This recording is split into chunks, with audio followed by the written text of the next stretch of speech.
தரித்திர பாக்கியவான்களை மாற்றுவது நம்முடைய கடன். இந்த அன்பை நினைத்திருங்கள்.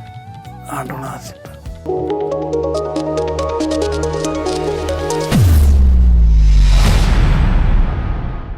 Praise the Lord. ஹல்லேலூயா. கர்த்தர் நல்லவர். இன்றைக்கி நம்ம வாழ்கிற உலகத்தில் நிறைய பேர் கடன் கடன் கடன் அலைஞ்சிட்டே இருப்பாங்க. பாவமாக இருக்கும்.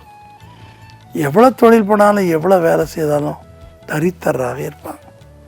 உபாம் 15:11 எளியவர்கள் தேசத்தில் இல்லாமல் இருப்பதில்லை. எளியவர்கள் கண்டிப்பாக இருப்பாங்கன்னு கர்த்தர் நமக்கு தெளிவாக விளக்கிறார். ஸோ லேவியராகமம் 19:10-15 யாரெல்லாம் எளியவர்கள் என்கிறத நம்ம பார்க்கணும். அதே மாதிரி நம்ம வாழ்கிற உலகத்தில் ஏழைகள் பாழாக்கப்படுவதையும் நம்ம பார்க்கணும். கஷ்டப்பட்டு உழைச்சிருப்போம், கஷ்டப்பட்டு சம்பாதிச்சிருப்போம். முன்னேற்றங்கிற நோக்கத்தில் கடன் வாங்குவோம். வட்டி குட்டிக்கு வட்டி வாழ்க்கையே போயிடும். பேராசை அல்லது நமக்கு இருக்கிறது போதுங்கிற உணர்வு இருக்காது. ஸோ நல்ல ஞாபகம் வச்சுடுங்க, பண ஆசை எல்லா தீமைக்கும் பேர். ஒரு காட்டில் ஒரு பிள்ளை வாழுது. அங்கே இருக்கிற பழங்கள், அங்கே இருக்கிற பலாப்பழம், ஆரஞ்சு, அங்கே கிடைக்கிற சின்ன சின்ன அந்த பேஷன் ஃப்ரூட்டு, பச்சை க்ரீன் சில்லிஸு, இதெல்லாம் பறித்து கொண்டு வந்து நடந்து தனியாக வாழுது. வாத்து மற்றபடி கோழிலாம் வைக்குது. சந்தோஷமாக இருக்குது. அதை பார்க்கும்போது எனக்கு சந்தோஷமாக இருந்துச்சு. சரி, நம்ம கூட அந்த மாதிரி ஒரு காட்டில் ஒரு குடிசையை போட்டு வாழலாமேன்னு சொல்லி. அது என்னமோ அந்த காட்டில் கரடியோ புலியோ எதுவுமே இல்லை. அது தைரியமாக போகுது. அதுவே நட்டுது செடிகளை, மாடல் நட்டுது, திறமையாக நட்டுது. ஸோ அவள் எளிமையாக தனிமையாக இருந்தாலும் அவருடைய வாழ்க்கைக்கு போதுமானது இருக்குது. ஆனால் இன்றைக்கு பாருங்கள், உலகத்தில் நிறைய பேர் தரித்திராங்க. சில மனநல பாதிக்கப்பட்டு வீட்டை விட்டு ஓடிடுறாங்க. கடவுளுக்காக யாசகமாக தெருத்தருவாக போய் பிச்சை எடுக்கிறாங்க. இன்னும் சிலர் தாங்கள் செய்த அக்கிரமத்தையும் பாவத்தையும் உணர்த்தப்பட்டு தங்களுடைய எல்லா சொத்துக்கள் எல்லாத்தையும் விட்டுட்டு பிச்சைக்காரனாக இருக்காங்க. ஆக மொத்தம் பல விதங்களும் தரித்திருக்காங்க. சில வீடுகள் பார்த்தீங்கன்னா கேன்சர், ரீனப்பேரை தீராத வியாதி வந்து படாத பாடுபட்டு ஆஸ்பத்திரியை லட்சக்கணக்காக செலவழித்து ஒன்றும் இல்லாமல் போயிடுறாங்க. வீட்டை விற்று, அதை விற்று, இதை விற்று, பொம்பளை பிள்ளைகளுக்கு கல்யாணம் பண்ணணும் எல்லாத்தையும் விற்று நகை போட்டு கட்டுறாங்க. கடையில் டிவோர்ஸில் முடியுது, பிரச்சனை முடியுது. இப்படி நிறைய பேர் நம்ம நாட்டில் ஏழையாக இருக்காங்க. சில வயதானவங்க பிள்ளைகளால் தடைப்படுறாங்க. ஸோ தரித்திரர் உன் மத்தியில் இருப்பார்கள். அந்த தரித்திரர்களுக்கு நீ தாராளமாய் கூடனான்னு சொல்ற.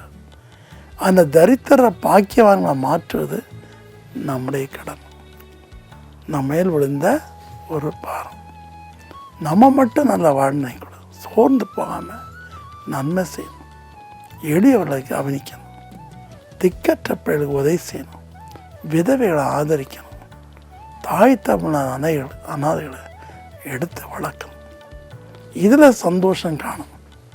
பெரிய பெரிய பில்டிங் கட்டி கோடிக்கணக்கில் சம்பாதிச்சு நீங்கள் என்ன செய்ய போகிறீங்க? ஆனால் அந்த பிள்ளை யார் பெற்ற பிள்ளையோ அது சாக்கடையில் இருக்குது. அது உடம்பு முழுவதும் சட்ட துணி இல்லாமல் இருக்குது. Who will take care?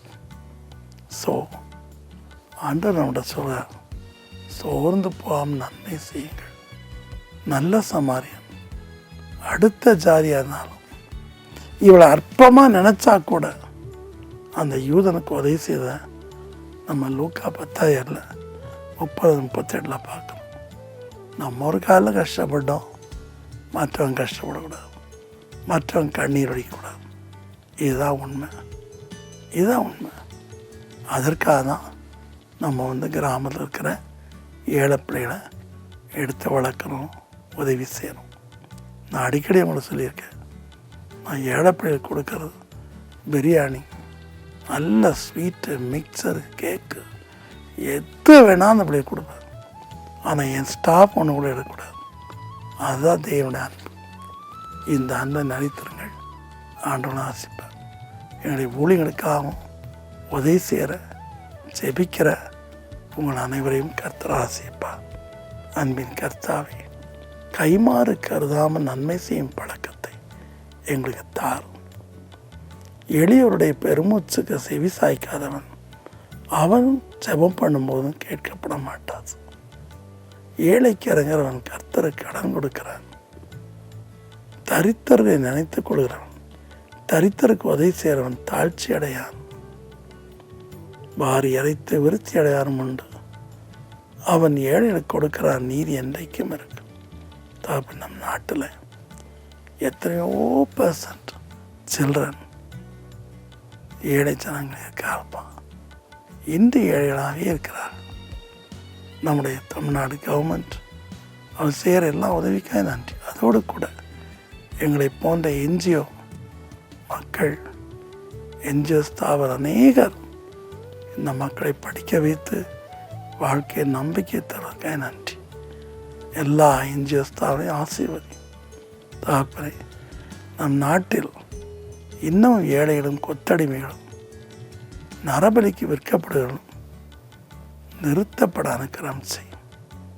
எல்லா மக்களும் நல்லா படித்து உழைத்து மேலே வரச் செய்யும். உடைய கண்ணீரை தொடை. இயேசுவின் நாமத்தில் தாழ்மையோடு வேண்டிக் கொள்கிறோம் பிதாவே. ஆமென்.